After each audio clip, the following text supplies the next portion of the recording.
السلام علیکم ورحمۃ اللہ وبرکاتہ۔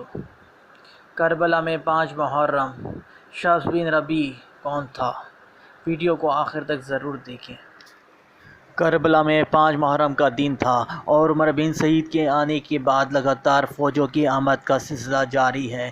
اس دن لشکر کی تعداد 6000 سے زائد ہو گئی تھی۔ ابن زیاد کی طرف سے مزید فوج کربلا بھیجی جا رہی تھی۔ شمس ابن ربیع کو 4000، عمر بن قیاس کو 4000، سنان ابن انیس کو 10,000، محمد ابن اشعث کو 1000، عبداللہ بن کو 1000 کا لشکر دے کر روانہ کر دیا گیا۔ امام حسین علیہ السلام کو کوفہ بلانے والوں میں سے ایک شخص شمس بن ربیع کوفی تھا۔ امام علیہ السلام جب کوفہ کی طرف روانہ ہوئے تو ابن زیاد نے اس کو اپنے پاس بلایا۔ پہلے اس نے بیماری کا بہانہ کیا، لیکن رات کو ابن زیاد کے پاس گیا۔ ابن زیاد نے اس کو انعام و اکرام سے نوازا اور 4000 افراد کے ساتھ کربلا کی طرف روانہ کیا۔ وہ 5 محرم کربلا میں وارد ہوا۔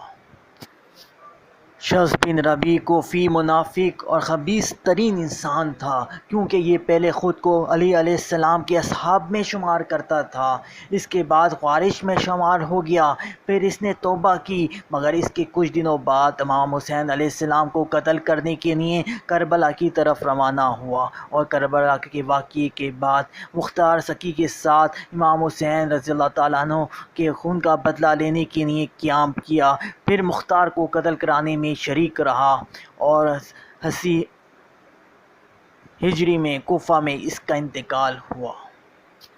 اس بے دین مرد کی خباث کے لیے اتنا ہی کافی ہے۔ اس کی ایک مسجد تھی جس کو امام علیہ السلام کے شہید ہونے کے بعد کوفہ میں خوشی میں دوبارہ بنوایا گیا۔ امام حسین علیہ السلام کی شہادت ہونے کی خوشی میں یہ مسجدیں دوبارہ بنوائی گئیں۔ امام حسین علیہ السلام نے عاشوراء کے روز شمس سے خطاب کے فرمایا: اے شمس بن ربیع، اے حجار بن حبجر، اے قیاس بن اشعث اور اے یزید بن حارث، کیا تم لوگوں نے مجھے خط لکھ کر نہیں بلایا تھا اور لکھا تھا کہ ہمارے درختوں کے میوے تیار ہیں، ہمارے باغ سبز ہیں اور ہم نے آپ کی مدد کے لیے لشکر آمادہ کر رکھا ہے؟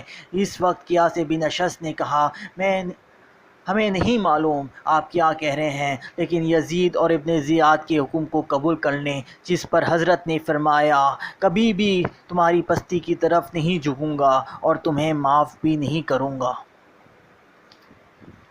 ابن زیاد نے زنجر بن قیاس جعفی کو 500 گھوڑ سواروں کے کوفہ کے باہر ایک پل جس کا نام جسر الصراط تھا، اس پر تعینات کر دیا کہ کوئی بھی شخص کوفے سے نکل کر امام علیہ السلام سے ملاقات نہ کر پائے۔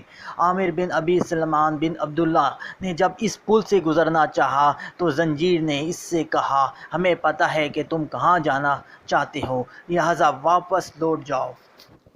عامر نے زنجر پر حملہ کر دیا اور اس کے لشکر منتشر کر دیا اور کربلا کی طرف روانہ ہو گئے۔ زنجر کے لشکر میں سے کسی کی ہمت نہ ہوئی جو ان کو روکتا۔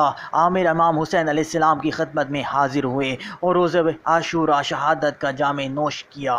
کیا آپ نے امیر المومنین علیہ السلام کی طرف سے بھی مختلف محاذوں میں حصہ لیا؟ خدا کی رحمتیں اور برکتیں ہوں ان کی روحوں پر۔